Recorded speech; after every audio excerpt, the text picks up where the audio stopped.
제가 지난주에 충주의 장례식장에 다녀왔습니다. 고속도로에 차를 운전하고 가는데 앞에 대형 트럭이 가는데 그 대형 트럭 후미에 재미있는 글이 적혀져 있는 겁니다. 이렇게 적혀져 있었습니다. 난 틀린 것 같아. 먼저 가.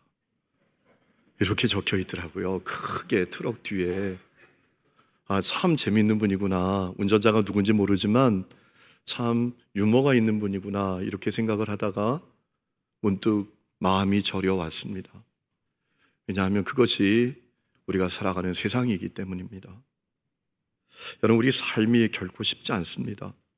얼마 전 남해안 바닷속에서 일가족 3명이 숨진 채로 있는 차량이 발견됐습니다. 얼마나 인생이 절망스러웠으면 그런 극단적인 선택을 해야 했을까.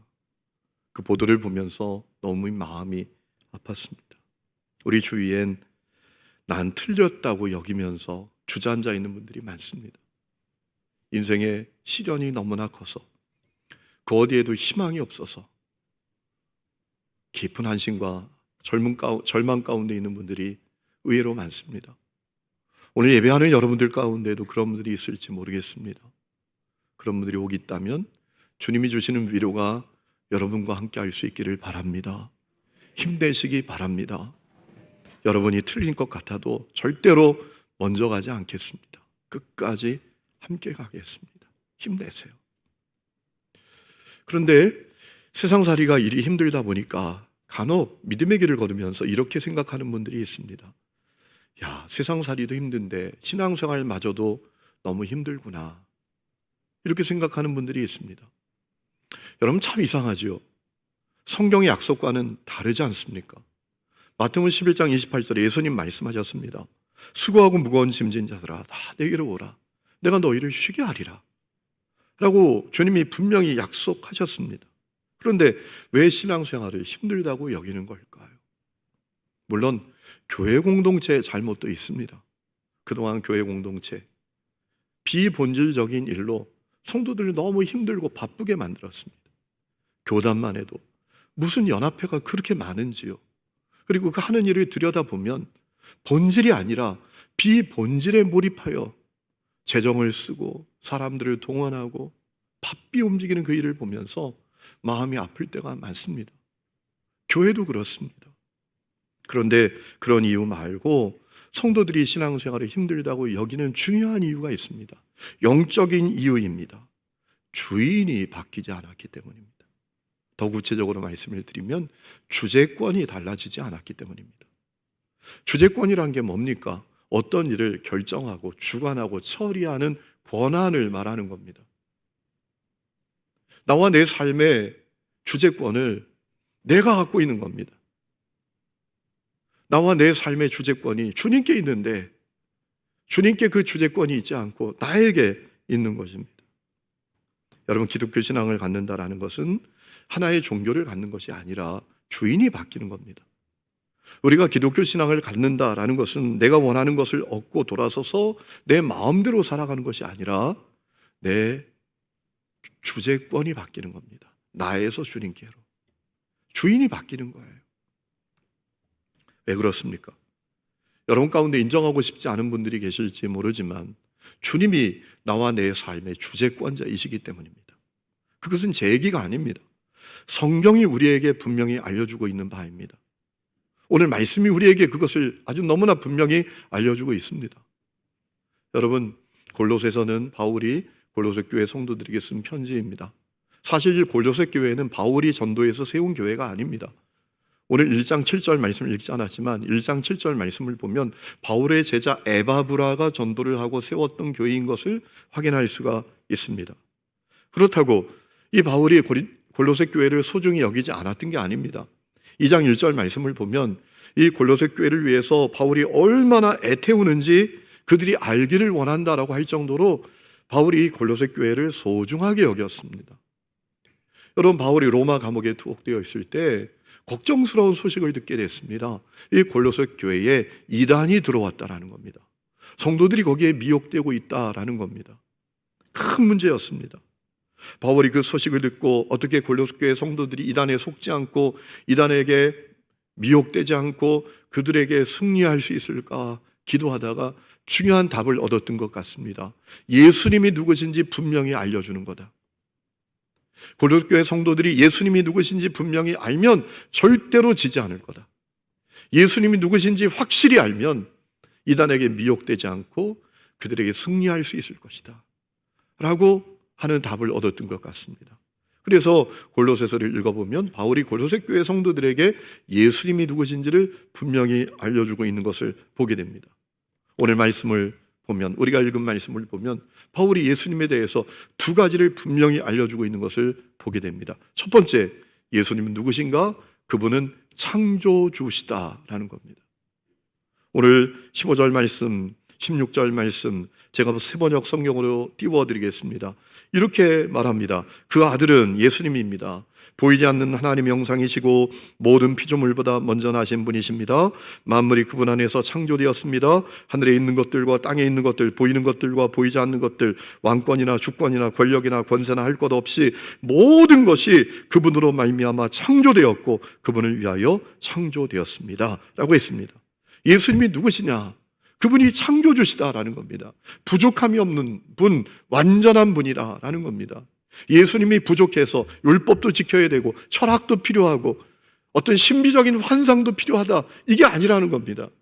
예수님이 창조주시다, 부족함이 없는 분, 완전한 분이시다 라고 전했던 거예요.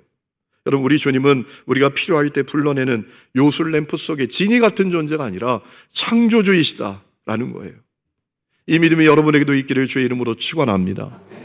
두 번째로 바울이 전했던 예수님은 누굽니까? 골로새 교회에 그렇게 말합니다. 모든 것을 존속되게 하시는 분이시다. 이 땅에 있는 모든 만물을 유지되게 하시는 분이시다 라고 했습니다. 여러분, 17절에 이렇게 말합니다. 또한 그가 예수님입니다. 만물보다 먼저 계시고 만물이 그 안에 함께 섰느니라 라는 거예요. 세번역 성경은 이것을 이렇게 번역했습니다. 그분은 만물보다 먼저 계시고 만물은 그분 안에서 존속합니다. 예수님이 만물을 유지되게 하시는 분이시다라는 겁니다. 해가 뜨고 해가 집니다. 왜 그렇게 됩니까? 우연히 그렇게 됩니까? 계절이 바뀝니다. 우연히 저절로 그렇게 되는 게 아니라는 겁니다. 우리 예수님이 그렇게 되게 하신다라는 겁니다. 우리 예수님이 그렇게 되도록 유지하시고 존속하신다라는 겁니다. 여러분, 예수님은 창조주이십니다. 예수님은 만물을 유지하고 존속되게 하시는 분이십니다. 그래서 18절에 결론적으로 그는 이렇게 말합니다. 그는 몸인 교회의 머리시다. 창조주이시기 때문에 온 세상의 모든 만물을 유지되고 존속되게 하시는 분이시기 때문에 그분이 머리시다. 다른 말로 말하면 그분이 주재권자이시다. 그분이 나와 내 삶의 주재권자이시다 라고 전했던 것입니다. 여러분, 그렇기 때문에 우리가 분명히 가져야 될 태도가 있습니다. 예수님을 나와 내 삶의 주재권자가 되게 하시는 겁니다.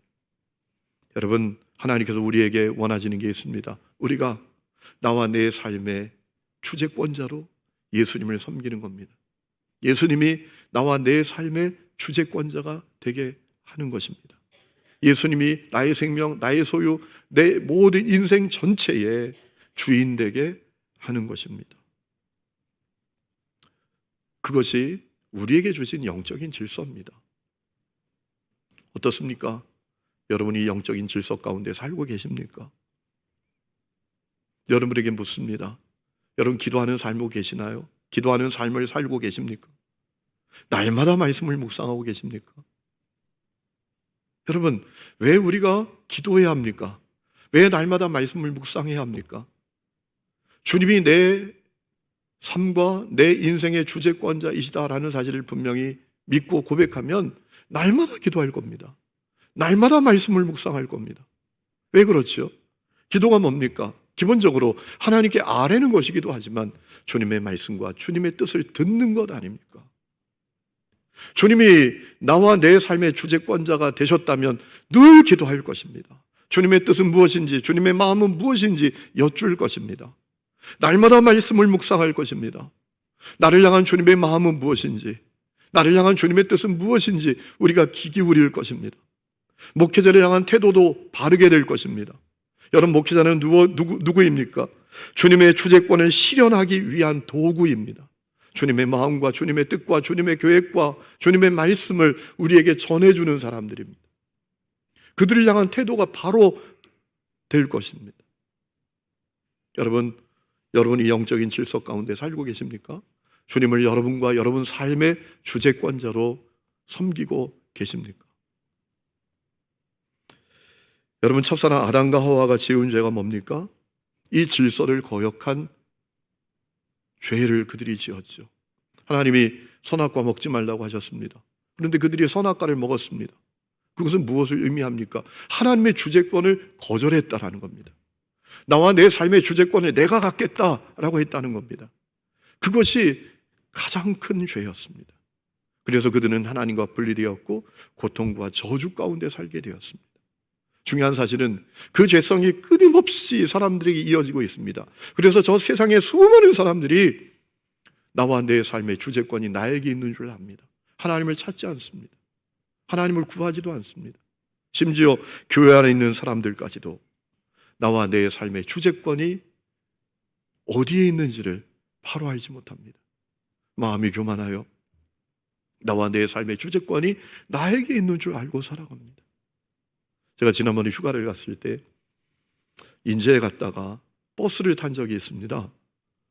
버스 뒷자리 이렇게 타고 있었는데요, 좌석이 다 차서 어떤 가족이 엄마 아빠하고 아이 하나하고 버스에 탄 겁니다. 맨 뒷자리로 가더라고요. 아이가 창가에 있는 좌석에 앉으려고 하니까 그 아이 엄마가 그 아이에게 그렇게 얘기하더라고요. 야, 넌 아기야. 그러니까 엄마 아빠 가운데 앉아야 돼. 너는 아기니까 엄마 아빠 가운데 앉아야 돼. 그랬더니 걔가 소리를 버럭 지르는 거예요. 아니야! 나 아기 아니야! 나 5살이야! 그러더라고요. 얼마나 맹당한지요. 그 모습을 보다가 그 모습이 우리 모습인 겁니다. C.S. 루이스는 이런 질문을 받았던 적이 있습니다. 신앙생활에 있어서 가장 중요한 덕목이 뭡니까?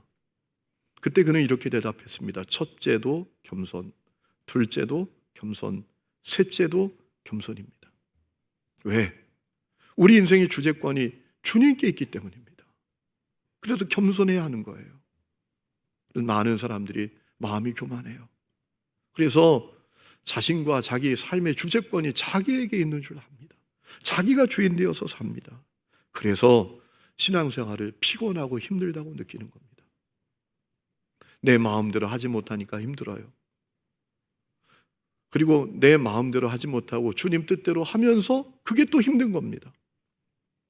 그리고 더욱이 자기의 주재권대로 살아갈 때 여러 문제를 만나기 때문에 힘든 겁니다. 그럼 마태복음 7장 말씀을 보면 우리 예수님께서 아주 중요한 말씀을 하셨습니다. 주님의 말씀을 듣고 행하는 자는 반석 위에 집을 지은 사람 같고, 주님의 말씀을 듣고 행하지 않는 사람은 모래 위에 집을 지은 사람 같다. 그래서 비가 내리고 홍수가 내고 폭풍이 몰아치면 그 집이 무너지게 된다 라고 말씀하셨어요. 여러분, 우리가 기억해야 할 것이 있습니다. 이 말씀은 말씀의 실천에 대한 말씀이 아닙니다. 주재권에 대한 말씀이에요. 나와 내 삶의 주재권이 주님께 있는 것을 알고 살아야 한다라는 말씀이에요. 여러분, 우리 삶이 때로 사정없이 흔들립니다. 내 삶의 뿌리까지 뽑힐 만큼 내 삶이 흔들리고 요동할 때가 있습니다. 상상하지도 못했던 어려움이 몰아칠 때가 있습니다. 왜 그렇습니까? 교만하여 내 삶의 주재권이 주님께 있다라는 사실을 알지 못하는 사람을 향한 주님의 다루심인 거예요. 너의 주재권이 나에게 있어. 이거 깨닫도록 주님이 사인을 주시는 거란 말입니다. 여러분, 이른 새벽에 도로에 나가보세요. 야, 그렇게 이른 새벽인데도요, 도로에 차가 가득합니다. 뭘 의미합니까? 사람들이 열심히 삽니다. 최선을 다해서 삽니다. 아무 생각도 없는 구제불능의 사람이 아니라면 웬만하면 다 열심히 살아요. 다 최선을 다해서 살아요. 하지만 정작 삶에는 문제가 이어집니다. 인생은 꼬이기만 합니다. 고통은 더해집니다. 그 중요한 이유가 뭡니까? 주재권을 바로 하지 못하기 때문입니다.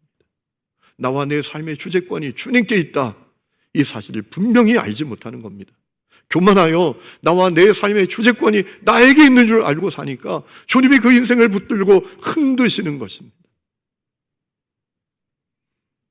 여러분, 내가 나와 내 삶의 주재권을 주님께 넘겨드리면 놀라운 일이 일어납니다. 성경이 분명히 그 사실을 우리에게 알려주고 있습니다. 시편 30장 5절에 너희 길을 여호와께 맡기라, 그를 의지하면 그가 이루실 것이다 라고 하셨고요. 잠언 3장 5절 6절에 너는 마음을 다하여 여호와를 신뢰하고 내 명실을 의지하지 말라, 너는 범사에 그를 인정하라, 그리하며 너의 길을 지도하시리라 라고 했습니다. 나와 내 삶의 주재권이 주님께 있다라는 사실을 기억하고 주재권을 넘겨드리면 주님이 내 삶을 인도하신다. 푸른 초장 쉴만한 물가로 인도하신다. 때로는 폭풍이 몰아칠지라도 보호하시고 붙드시고 역전시키신다라는 거예요. 여러분, 이 은혜가 여러분 가운데 있기를 주의 이름으로 축원합니다. 주재권을 넘겨드려야 합니다. 내가 아니라 주님께 넘겨드려야 합니다. 그럼 어떻게 나와 내 삶의 주재권을 주님께 넘겨드릴 수 있을까요? 몇 가지 중요한 말씀을 드리기를 원하는데요. 첫 번째는 십자가의 그 놀라운 사랑과 은혜를 내가 바로 깨달아야 합니다. 여러분, 오늘 말씀을 보면 바울이 예수님이 누구신지를 알리면서 먼저 예수님이 어떤 일을 하셨는지를 이야기합니다.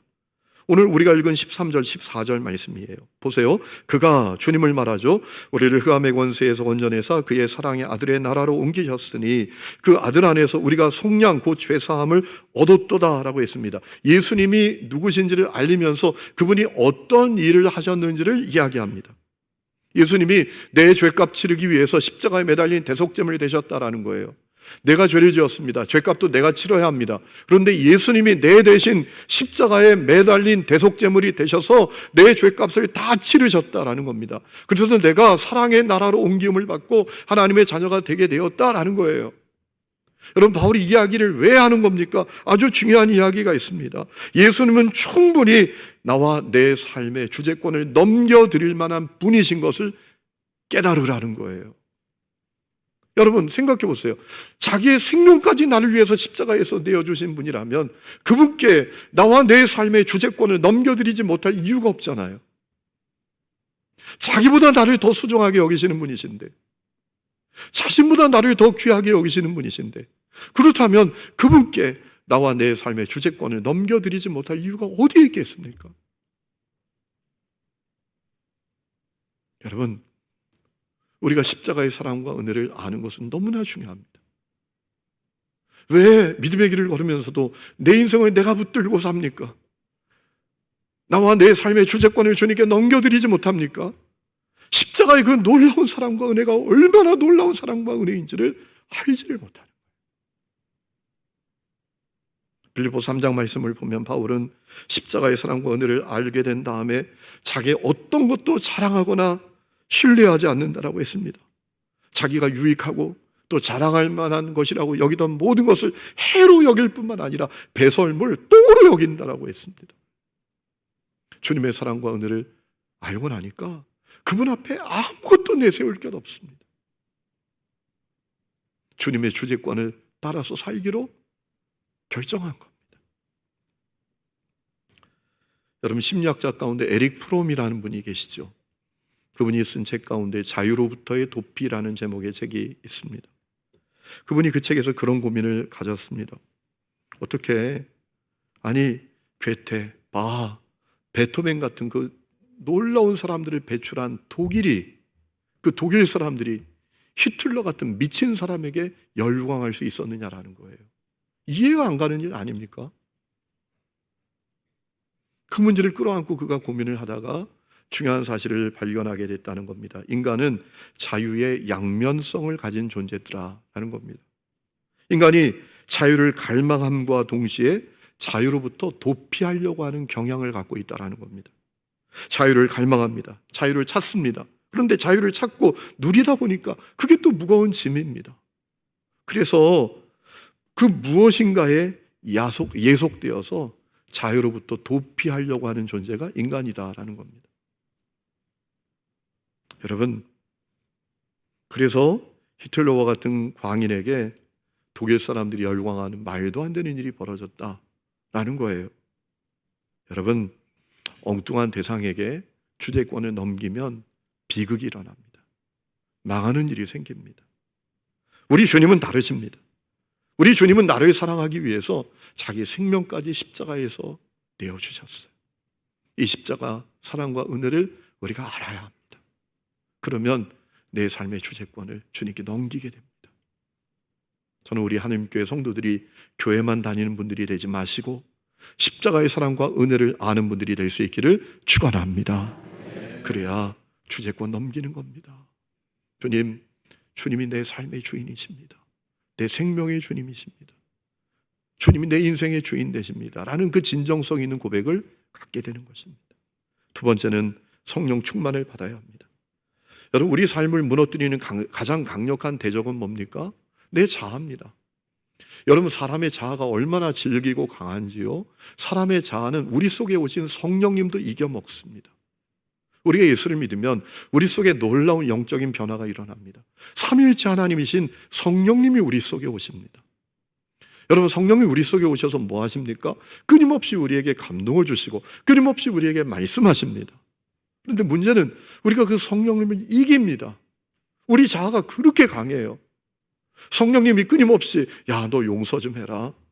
너 죄에서 좀 돌아서라. 너 그 죄의 습관을 끊어야 된다. 너 새벽 기도 좀 해라. 아니, 너 마가다락방 기도회가 시작이 됐잖아. 너가 권사잖아. 너 깨워서 기도해야지.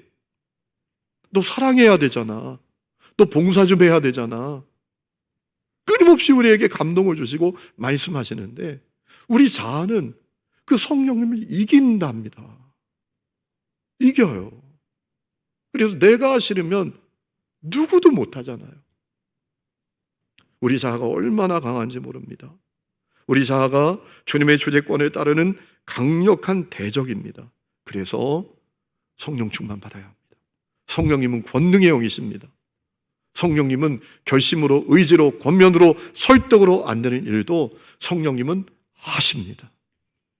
목사가 목회하는 이유가 뭘까요? 성령님을 믿기 때문입니다. 여러분, 가끔 목사도 한계를 느낍니다. 야, 이게 안 되는구나. 노력으로 안 되는구나. 최선으로 안 되는구나. 설득으로 안 되는구나.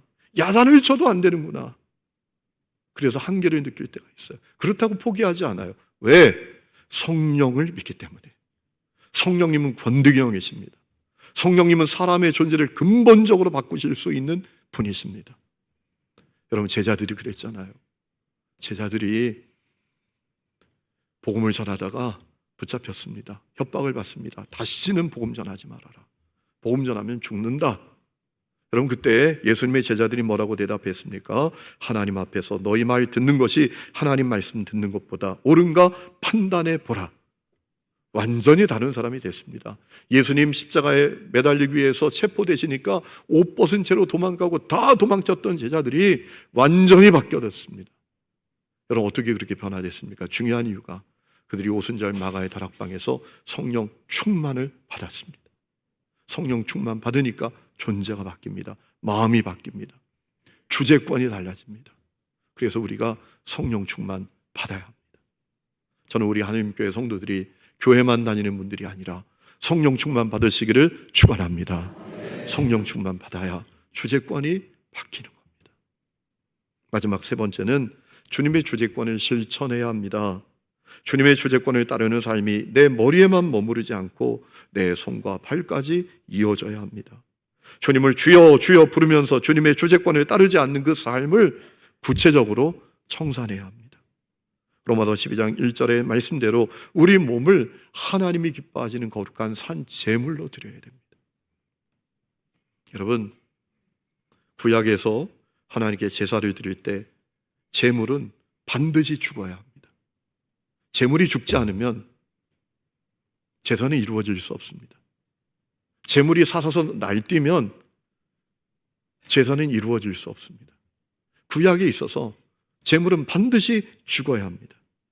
여러분, 우리 몸을 하나님 기뻐하시는 거룩한 산제물로 드린다라는 것은 나의 주재권이 철저하게 죽고 주님의 주재권을 따르는 것을 의미합니다. 내 삶의 모든 부분에서 주님의 주재권을 실천해야 합니다. 주님이 가라 하시면 가고, 주님이 서라 하시면 서야 합니다. 주님이 하라 하시면 하고, 주님이 멈추라 하시면 멈추는 사람이 되어야 합니다. 주님의 뜻이면 아멘 할 수 있는 그런 삶을 우리가 살아내야 합니다. 특별히 모든 부분에서, 모든 일에 주님의 주재권을 실천해야 합니다. 여러분, 골로새 1장 10절 말씀을 보면 바울이 골로새 교회 성도들을 위해서 기도하는 바가 무엇인지를 이야기했습니다. 여러분, 이렇게 기도한다고 했습니다. 주께 합당하게 행하고 범사에 기쁘시게 하고 모든 선한 일에 열매를 맺게 하시고 하나님을 아는 것에 자라게 하시고 라고 기도한다고 했습니다. 주목해야 될 것은 범사에 모든 일에 라는 표현입니다. 그러니까 바울은 골로새 교회 성도들이 모든 일에 주님을 기쁘시게 하고 모든 일에 선한 열매를 맺게 하시고 모든 일에 하나님을 아는 것에 자라도록 기도한다고 했습니다. 모든 일에. 그러니까 주님의 주재권을 실천하는데 예외가 일어나지 않도록 기도한다는 겁니다. 여러분, 우리가 살아갈 때 주님의 주재권을 실천해 나갈 때 예외가 없어야 합니다. 어떤 분은 예외를 두잖아요. 나의 일에 있어서, 나의 취미 생활에 있어서, 나의 돈에 대해선 예외야. 내가 주인이야. 내가 주관해야 돼. 그것만은 포기하지 못해. 그것만은 주님의 뜻대로도 안 되는 거야. 이래선 안 된다라는 겁니다.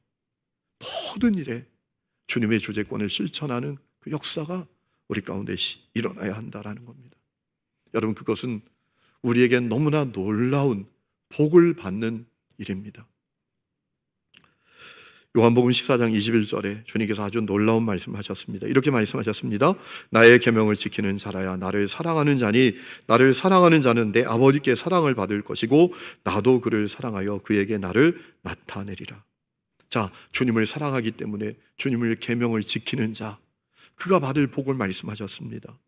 내 아버지께 사랑을 받을 것이고 나도 그를 사랑하여 그에게 나를 나타내리라. 여러분, 주님을 사랑하고 주님의 계명을 지킨다라는 것은 주재권을 따르게 되었다라는 것 아닙니까? 나와 내 삶의 주재권이 주님께 있다라는 사실을 알기 때문에 주님의 말씀을 따라 산다는 거 아닙니까? 그에게 놀라운 복을 주신다고 말씀하셨습니다. 그에게 나를 나타내리라. 주님의 확실한 임재를 누리게 하시겠다라는 겁니다. 23절에도 이렇게 말씀하셨습니다. 예수께서 대답하여 이르시되 사람이 나를 사랑하면 내 말을 지키리니 내 아버지께서 그를 사랑하실 것이고 우리가 그에게 가서 거처를 그와 함께 하리라. 우리가 주님의 주재권을 따라서 살면, 그러면 주님이 나와 거처를 함께 하시겠다라는 말씀이에요. 그러니까 우리가 나와 내 삶의 주재권을 주님께 넘겨드리는 것은 우리에게 너무나 축복된 일입니다. 확실하게 주님의 임재와 확실하게 주님의 동행하심을 누리는 길이라는 거예요. 그럼 많은 사람들이 신앙생활하면서 이렇게 생각합니다. 어떨 때는 주님이 나와 동행하시는 것 같고 어떨 때는 주님이 동행하시지 않는 것 같고 어떨 때는 주님이 나와 함께 하시는 것 같고 어떨 때는 함께 안 하시는 것 같고 막 이렇게 헷갈리는 분들이 많습니다. 그 중요한 이유가 있습니다. 주재권을 넘겨드리지 않았기 때문입니다. 나와 내 삶의 주재권을 주님께 넘겨드리면 확실하게 주님이 나와 함께 하시고 그리고 주님이 그분을 나에게 나타내시는 그 놀라운 복을 누리게 될 것이라고 했습니다. 저는 우리 하나님교회 성도들이 이 복을 누릴 수 있기를 주의 이름으로 축원합니다. 그래서 사람들이 여러분에게 물을 때 자신 있게 대답하는 분들이 되셨으면 좋겠습니다. 주님 나와 함께 하십니다. 주님 내 삶에 동행하고 계십니다. 나는 확실히 주님의 임재를 느낍니다. 이렇게 고백하는 분들이 될 수 있기를 축원합니다.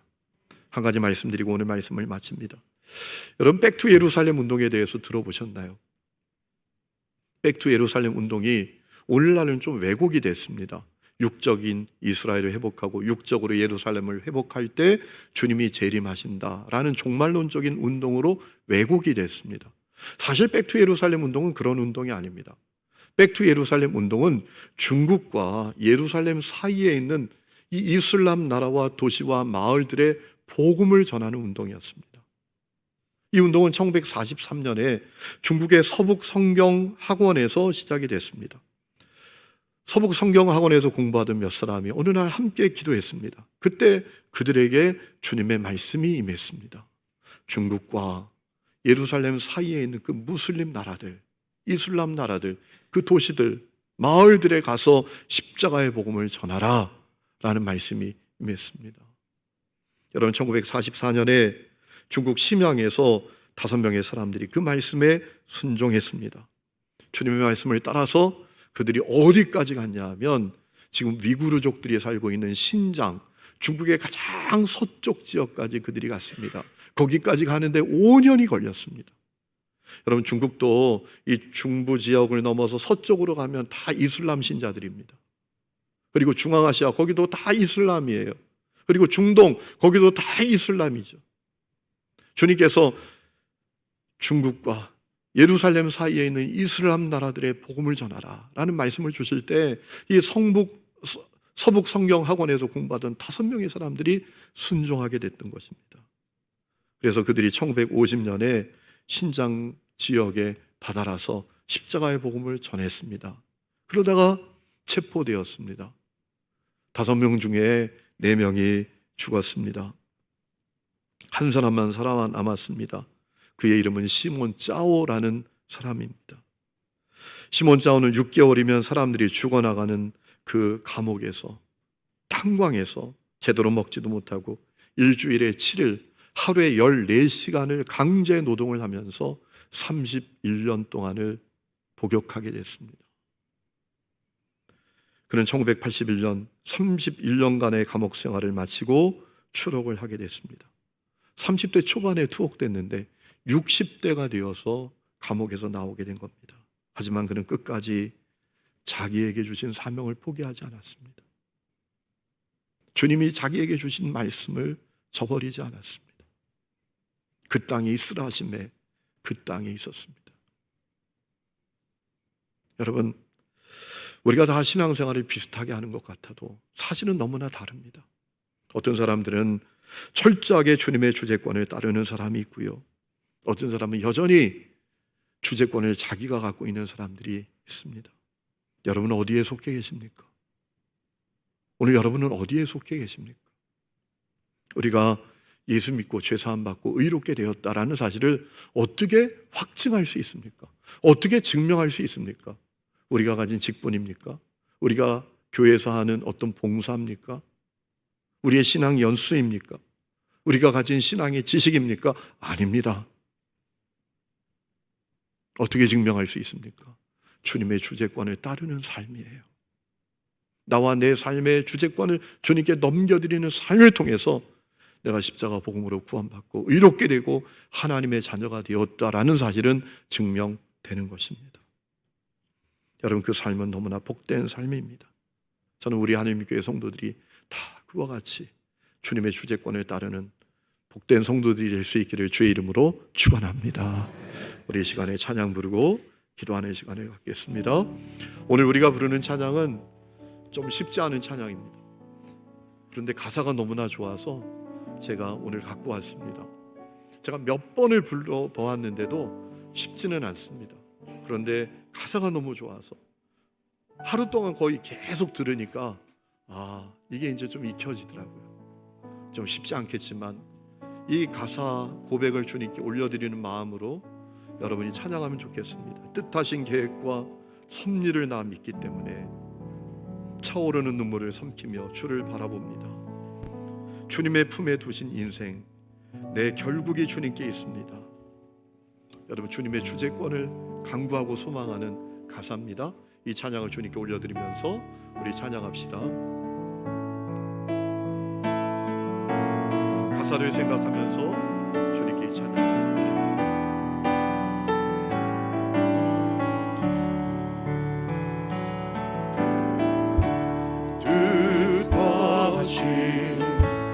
계획과 섭리 나 믿기에 차오를 눈물 삼키며 주를 보내 주의 품에 두신 인생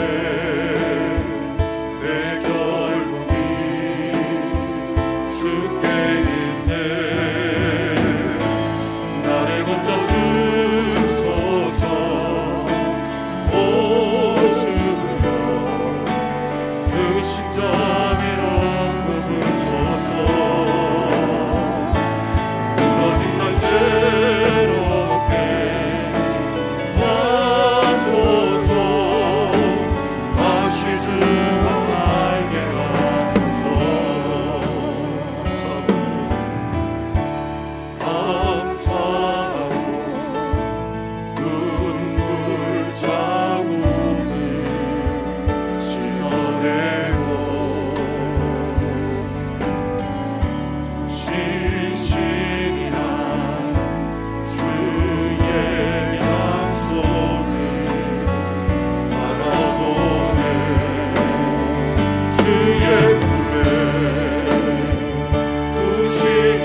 하나님 아버지, 우리가 어리석어서 너와 내 삶의 주재권이 나에게 있는 줄 알고 살아갈 때가 많았습니다.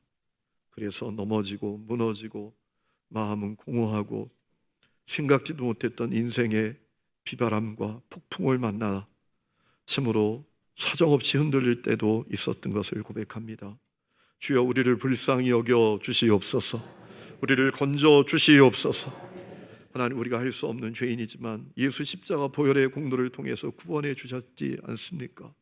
어리석은 우리를 살려주셔서 나와 내 삶의 주재권을 주님께 넘겨드리게 하여 주시옵소서. 그리하여 놀라운 주님의 임재와 놀라운 주님의 통치와 놀라운 주님의 동행하심을 분명히 경험하고 똑똑하게 누리며 승리하며 살게 하여 주시옵소서. 이제는 우리 주 예수 그리스도의 은혜와 하나님 아버지의 놀라운 사랑과 성령의 내주 동행하심이 예배하는 하늘음의 모든 성도들 위해 지금부터 영원토록 함께 계시기를 간절히 축원하옵나이다. 아멘.